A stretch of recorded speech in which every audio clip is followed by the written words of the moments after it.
Ce graphique nous montre l'évolution de la population dans le monde de 1950 à 2050. La population urbaine est représentée par une courbe rose, la population rurale est quant à elle représentée par une courbe verte. On constate qu'en 1950, on comptait à peu près 800 millions d'urbains. Le nombre de ruraux était lui bien supérieur, puisqu'il avoisinait à peu près les 1,8 milliard de ruraux.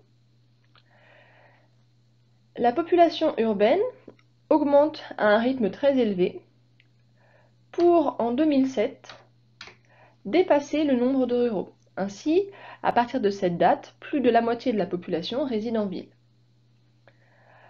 Les démographes projettent que la population urbaine va continuer d'augmenter avec ce rythme très élevé. Ainsi, ils estiment qu'en 2050, les 2 tiers de la population résideront en ville.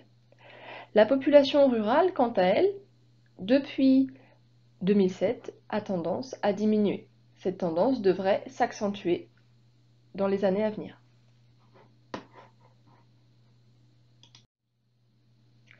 L'urbanisation est donc désormais un phénomène mondial en constante augmentation.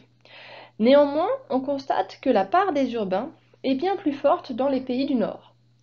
Elle est supérieure à 75%, c'est-à-dire 3/4 de la population qui réside en ville. Elle est également très forte, l'urbanisation, en Amérique latine. A l'inverse, on constate qu'en Afrique et en Asie, les taux d'urbanisation sont encore relativement faibles, c'est-à-dire que la population rurale domine.